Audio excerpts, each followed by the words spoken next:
안녕하십니까. 이어서 경남 뉴스입니다. KBS 창원은 한 창원시 의원이 개인의 이익을 위해 의정 질의를 남용했다는 의혹을 최근 보도해드렸습니다. 하지만 창원시 의원의 이해충돌 소지는 또 있습니다. 박선혜 창원시 의원은 버스업체 지원을 여러 차례 창원시에 요구했었는데요. 확인해보니 박 의원의 아들이 버스업체 대표였습니다. 이대환 기자가 보도합니다.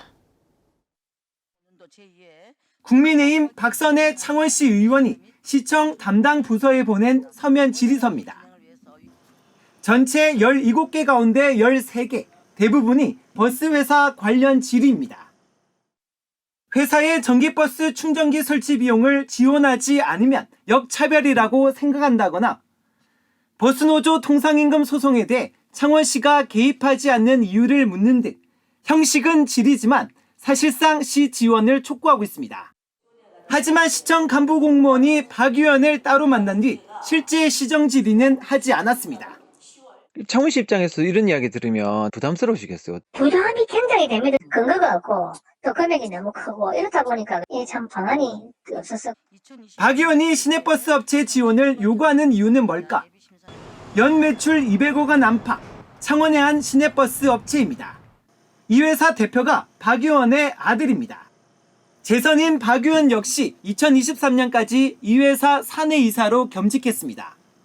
2022년 시행된 이해충돌 방지법은 의원이 직계 가족 회사에 이익이 걸린 질의를 하지 못하도록 하고 있습니다. 일종의 정치적 압박으로서 자신의 가족의 경제적 이익을 도모하기 위한 그러한 행위와 결코 무관하지는 않기 때문에 뭔가 이분도 공인으로서는 적절하지 못한 행위를 하고 있다. 이에 대해 박 의원은 KBS에 아들 버스회사는 최근 법원 회생 절차를 밟고 있어서 사실상 가족회사라고 볼 수 없다고 주장했습니다. 또 시청 관계공무원을 부른 게 아니라 알아서 찾아왔다며 이해충돌 소지는 없다고 밝혔습니다. 준공영제를 시행하는 창원시가 박 의원의 아들 회사에 지원한 금액은 각종 보조금을 제외하고 운행 손실 지원금만 지난해 113억 원에 달합니다. KBS 뉴스 이대환입니다. 경남의 주력 산업인 방산과 항공우주를 중심으로 수출 호조세를 보이고 있는데도 소비는 좀처럼 살아나지 않고 있습니다. 대기업들이 전문 인력을 수도권에서 뽑는 데다 중소기업의 낙수 효과가 미미하면서 기업의 성과가 지역의 근로소득으로 이어지지 않는 탓입니다. 조미령 기자의 보도입니다. 2014년 판교에 이어 2년 전 부산에 문을 연 삼성중공업 연구개발센터.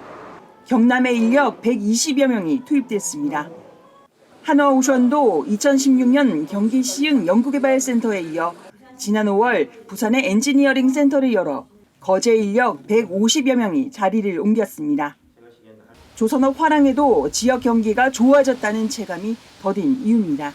부산이나 수도권으로 빼다 보니 조선소가 화랑인데도 불구하고 지역 경제는 아직까지 전혀 활성화 측면에서는 이루어지지 않고 있다. 전국 수출에서 경남의 비중은 2022년 5.3%에서 2024년 6.8%로 2년 연속 올랐고 자동차, 항공우주, 방산을 중심으로 수출액이 크게 늘었습니다. 하지만 이 기간 소비 증가폭은 과거 대비 크게 줄었습니다. 수출 증가가 기업 성과를 개선해 임금과 고용을 늘리고 근로소득을 높여 소비를 증가시키는 효과가 약화된 겁니다. 원인은 뭘까? 연구개발 인력 수요가 늘었지만 부산과 수도권 채용을 확대하면서 지역 내 고용이 주춤한 탓입니다. 실제 경남의 주력 산업 사업장에서 석사 이상 근로자 수는 2012년부터 2019년까지 평균 3만 2천 명에서 2023년 1만 7천 명으로 이공계 전문 인력 비중도 2019년 4.7%에서 지난해 3.8%로 줄었습니다.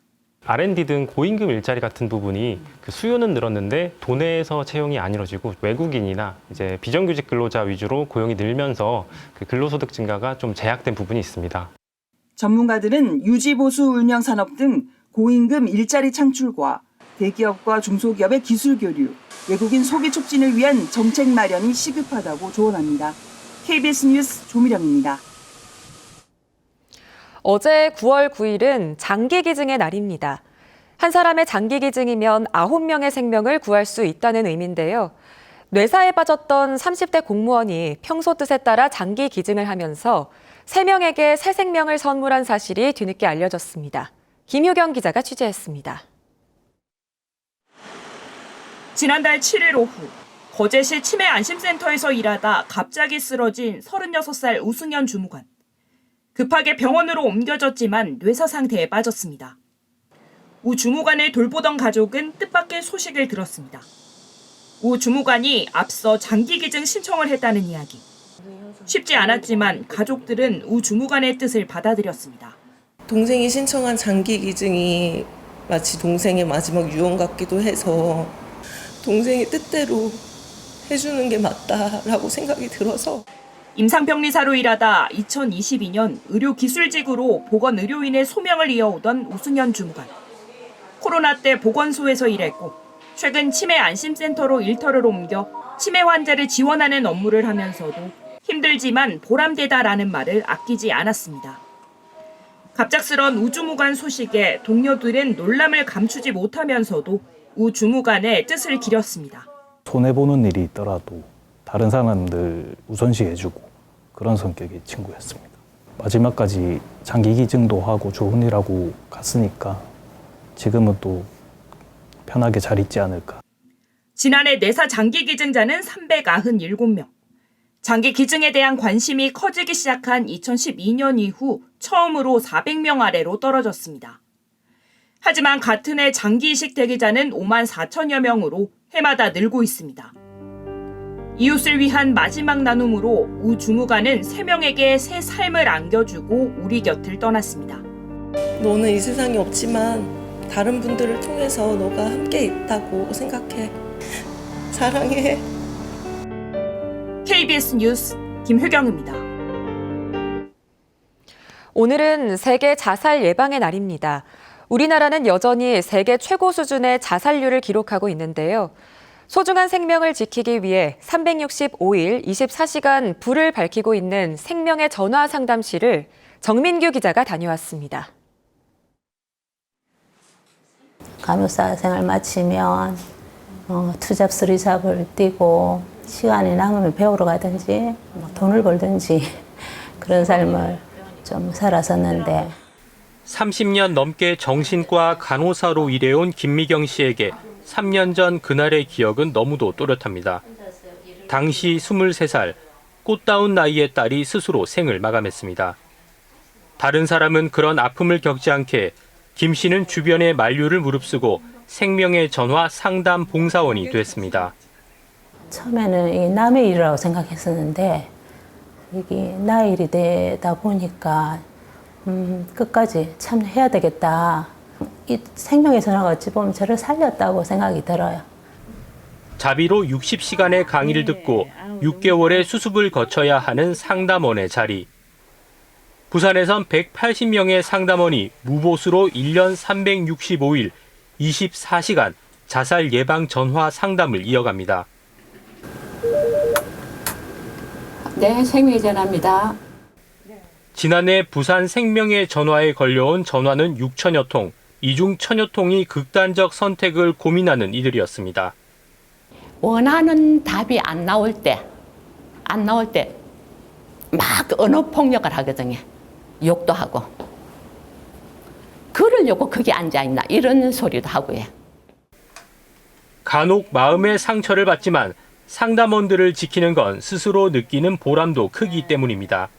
상담을 진행했던 애들이 이제는 사회 나가서 결혼을 하고 아이를 낳고 결혼식에 초대를 한다든지 그다음에 직장생활 잘하고 있다고 연락이 온다든지 이렇게 할 때 마음의 응급실, 생명의 전화 상담원들은 오늘도 누군가의 전화가 마지막이 되지 않길 바라며 누군가의 힘겨운 삶을 위로하고자 수화기를 듭니다. KBS 뉴스 정민규입니다.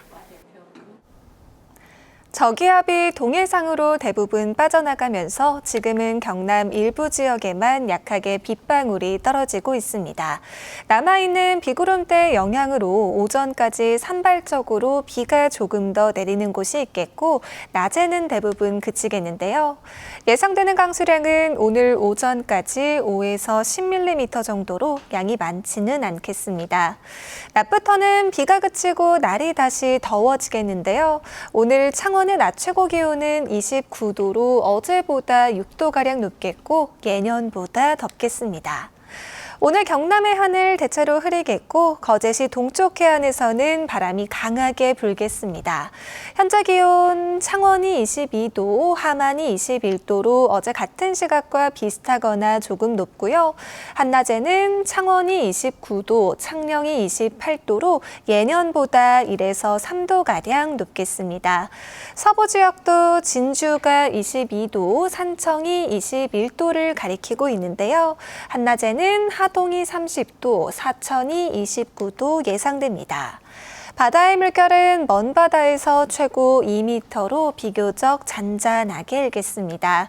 다만 내일까지 연중 바닷물의 높이가 가장 높아지는 백중살이 기간으로 만조시 해안가 저지대 침수에 주의하셔야겠습니다. 금요일 밤부터 남해안에 비가 시작돼 토요일에는 경남을 포함한 전국에 비 예보가 들어 있습니다. 날씨였습니다. 오는 11월 13일 치르는 2026학년도 대학 수학 능력 시험 경남 응시 예정자가 32,955명으로 집계됐습니다. 이는 지난해보다 2,880명 증가한 인원으로 이 가운데 졸업 예정자는 78%, 졸업자는 18%였습니다. 경남교육청이 오늘 오전 10시부터 2028 대입제도 개편 진학 설명회 참가 신청을 온라인으로 받습니다. 중3 학생과 학부모가 대상인 이번 설명회는 오는 20일 진주를 시작으로 23일 창원과 24일 김해 등 권역별로 열립니다. 경상남도의회 윤준영 의원이 어제 본회의 도정 질문에서 가덕도 신공항 건설 관련 예산 삭감과 현대건설 수의계약 철회에 대한 경상남도의 전략적인 대응을 촉구했습니다.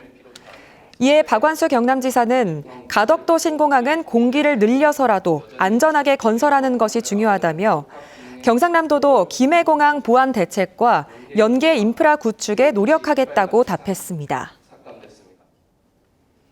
산림청 양산구규림관리소가 이달부터 소나무 재선충병 하반기 방제 사업을 추진합니다.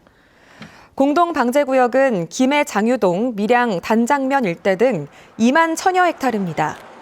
특히 창원시 진해구 남양동, 구규림 25헥타르에는 1억 8천만 원을 투입해 고사목 1,100여 그루를 처리하고 소나무 재선충병 추가 확산을 막을 방침입니다. 뉴스를 마칩니다. 시청해주신 여러분 고맙습니다.